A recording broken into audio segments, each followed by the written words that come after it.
ನಮಸ್ಕಾರ, ನೀವು ನೋಡ್ತಾ ಇದ್ದೀರಾ ಶ್ರೀ ಮಾರಿಕಾಂಬಾ ಡಿಜಿಟಲ್ ಟಿವಿ. ನಾನು ಸೃಷ್ಟಿ ನಾಯ್ಕ್.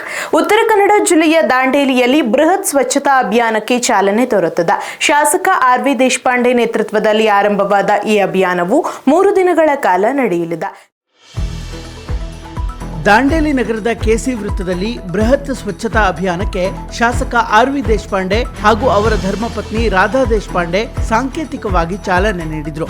ಈ ಸಂದರ್ಭದಲ್ಲಿ ಮಾತನಾಡಿದ ಶಾಸಕರು, ಸ್ವಚ್ಛತೆ ಎನ್ನುವುದು ಪ್ರತಿಯೊಬ್ಬರ ಜವಾಬ್ದಾರಿಯಾಗಿದೆ. ನಮ್ಮ ಸುತ್ತಮುತ್ತಲಿನ ಪರಿಸರವನ್ನ ಸ್ವಚ್ಛವಾಗಿ ಮತ್ತು ಸುಂದರವಾಗಿ ಉಳಿಸಿಕೊಳ್ಳುವುದು ನಮ್ಮ ಕರ್ತವ್ಯ ಎಂದು ಹೇಳಿದರು. ಗಾಂಧೀಜಿಯವರ ಕನಸಿನಂತೆ ಸ್ವಚ್ಛತೆಯೇ ದೇವರು ಎಂಬ ತತ್ವದಡಿ ಸ್ವಚ್ಛ ಭಾರತ ಕನಸನ್ನ ನನಸು ಮಾಡಲು ಎಲ್ಲರೂ ಕೈಜೋಡಿಸಬೇಕು ಎಂದು ಅವರು ಕರೆ ನೀಡಿದರು. 3 ದಿನಗಳ ಕಾಲ ನಡೆಯುವ ಈ ಅಭಿಯಾನವು ಬೆಳಗ್ಗೆ 6:30ರಿಂದ ಮಧ್ಯಾಹ್ನ 12 ಗಂಟೆಯವರೆಗೆ ದಾಂಡೇಲಿ ನಗರದ 31 ವಾರ್ಡ್ಗಳು ಹಾಗೂ ಗ್ರಾಮ ಪಂಚಾಯತ್ಗಳಲ್ಲಿ ನಡೆಯಲಿದೆ. ಈ ಅಭಿಯಾನದಲ್ಲಿ ಸರ್ವಪಕ್ಷ ಮುಖಂಡರು, ಸಂಘ ಸಂಸ್ಥೆಗಳ ಪ್ರತಿನಿಧಿಗಳು, ಸರ್ಕಾರಿ ಅಧಿಕಾರಿಗಳು ಹಾಗೂ ಸಾರ್ವಜನಿಕರು ಭಾಗವಹಿಸಿ ಯಶಸ್ವಿಗೊಳಿಸಬೇಕು ಅಂತ ಮನವಿ ಮಾಡಲಾಗಿದೆ.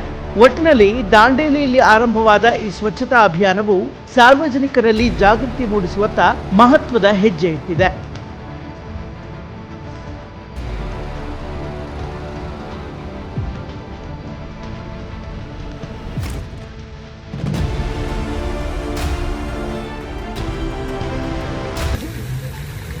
ಸ್ವಚ್ಛತಾ ಆಂದೋಲನ ಇದು ನಮಗೇನು ಹೊಸದಾಗಿ ನಾವೇನು ಮಾಡ್ತಾ ಇಲ್ಲ. ರಾಷ್ಟ್ರಪಿತ ಮಹಾತ್ಮ ಗಾಂಧೀಜಿಯವರು ಈ ಮಾತು ನಮ್ಗೆ ಸೂಚಿಸಿದರು.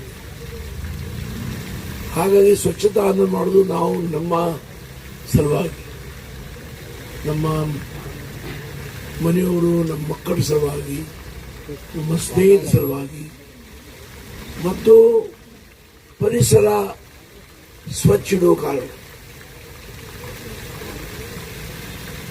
ಪರಿಸರ ಸ್ವಚ್ಛ ಇದ್ರೆ ನಮ್ಮ ಆರೋಗ್ಯ ಚೆನ್ನಾಗಿರುತ್ತೆ.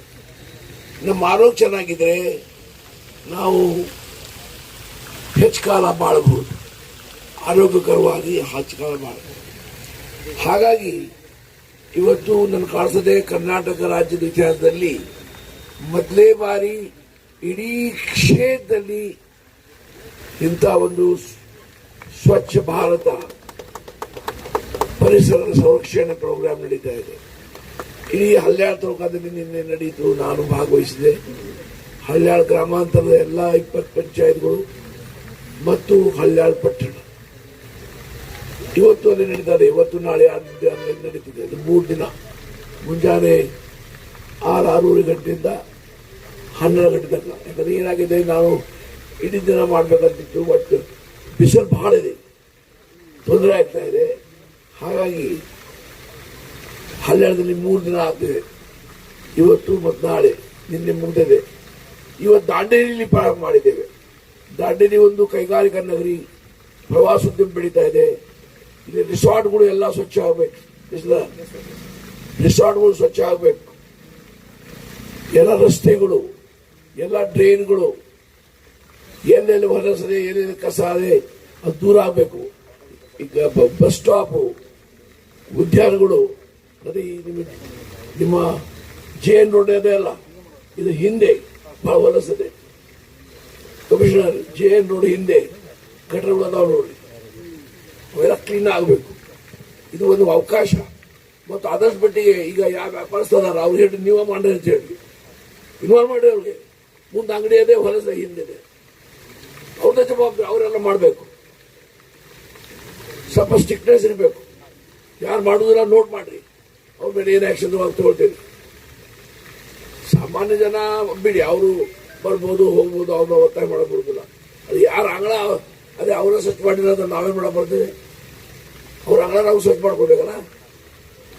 ಹಾಗಾಗಿ ಈ ಆಂದೋಲನ ಯಶಸ್ವಿಯಾಗಿ ನಡೀತದೆ. ಇವತ್ತು ತಾರೀಕು ಎಷ್ಟು? 31, 1, 2 3 ದಿನ ಮುಂಜಾನೆ 6:30 ಗಂಟೆಯಿಂದ ಮಧ್ಯಾಹ್ನ 12 ಗಂಟೆ ತನಕ ಇದು ನಡೀತದೆ. ಯಾಕಂದ್ರೆ ಬಿಸಿಲಿನ ಮೂಲಕ ಇದು ಮಾಡ್ತಾ ಇದ್ದೇವೆ. ಇದು ರಾಷ್ಟ್ರಪಿತ ಮಹಾತ್ಮ ಗಾಂಧೀಜಿಯವರ ಕರೆ. ಬಹಳ ಜನ ಬರ್ತಿದ್ದಾರೆ, ಅದು ಬರ್ತರೆ ಬಹಳ ಕಷ್ಟ, ಜೀವನಕ್ಕೆ ಅಪಾಯ ಅಂತ ನಾನು ಭಾವಿಸ್ತೇನೆ. ಹಾಗಾಗಿ ನಮ್ಮ ಆರೋಗ್ಯ ಚೆನ್ನಾಗಿರಬೇಕು. ಪರಿಸರ ಚೆನ್ನಾಗಿರಬೇಕು, ಒಳ್ಳೆ ಆರೋಗ್ಯ ಇರಬೇಕು.